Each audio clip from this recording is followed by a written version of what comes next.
अपने संतों को लेने के लिए शीघ्र आने वाला प्रभु यीशु मसीह के पावन नाम में सभी श्रोताओं को अभिवादन करते हैं। दिव्य वचन में आपका स्वागत है। दूसरा शमूएल की पुस्तक 19 अध्याय 31 पद। तब गिलादी बर्जिलाई रोगलीम से आया और राजा के साथ यरदन पार गया कि उसको यरदन के पार पहुंच जाए। दाऊद राजा के कार्यकाल के कुछ समय उनके पुत्र अबशालोम दाऊद के साथ बलवा करने के कारण राजा दाऊद को राजधानी छोड़कर प्रवास में जाना पड़ा। राजधानी से दूर जंगल में रहने के समय उस देश के लोगों ने दाऊद और उसके दलों का देखभाल किया, अर्थात उनका सुधि लिया। उस शहर के मुख्य लोगों में से एक था बर्जिलाई। बर्जिलाई बहुत धनी था, बुजुर्ग हो चुका था। दूसरा शमूएल 17 अध्याय 27 से लेकर पढ़ते हैं तो वहां लिखा है, जब दाऊद महनेम नामक एक जगह में आया, वहां के लोगों में से कुछ मुख्य लोग दाऊद और उनके लोगों के साथ बड़ा उदारता दिखाया।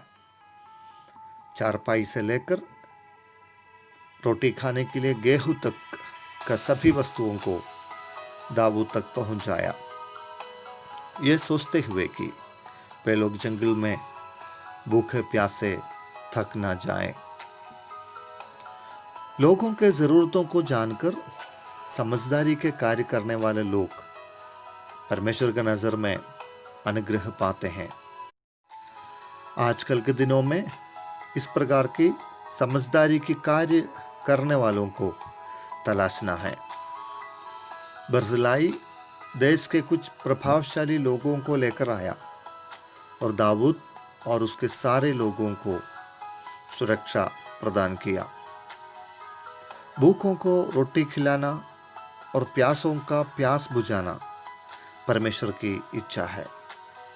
जरूरतमंद लोगों को अपने जीवन की दुर्दशा में मदद करने वाले लोग प्रभु से विशेष अनुग्रह प्राप्त करने का काबिल होते हैं।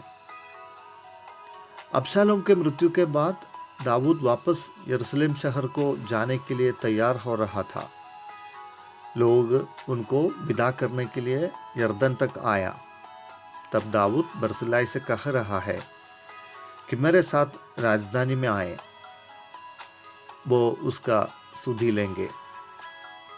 लेकिन अपनी बूढ़े अवस्था की कमजोर हालातों को बताते हुए बर्जिलाई कह रहा है कि मैं अपने ही देश में रहूं और यहोवा परमेश्वर की स्तुति करता रहूं। प्रभु के लिए और उनके लोगों के लिए हम जो कुछ भी करते हैं, परमेश्वर अपनी स्मरणा की पुस्तक में वो लिखे रखता है और वो समय समय पर प्रतिफल देने वाला है। छोटे कार्य हो या बड़ा कार्य हो, इन दिनों में प्रभु के लिए हम कर पाए तो हम उससे प्रतिफल पाएगा। पवित्र वचन में लिखा है, उसके नाम के निमित्त एक गिलास पानी भी अगर किसी को पिलाते हैं तो वो उसका प्रतिफल नहीं खोएगा। इस संसार में भी मिलेगा और आने वाले संसार में अर्थात स्वर्ग राज्य में भी हम उसका आशीष का पात्र बनेंगे। प्रभु के हाथों में अपने आप को समर्पित करें, भले काम के लिए हम अपने आप को तैयार करें। सामर्थ्य अनुग्रहकारी पिता, आज के इस सुंदर पवित्र दिन के लिए धन्यवाद देते हैं। आपको प्रसन्न करने वाला कार्य करने के लिए हमें सहायता कर, मदद कर। हमारा हर कार्य भले छोटा हो या बड़े हो, उसके द्वारा परमेश्वर के नाम को ही महिमा मिले।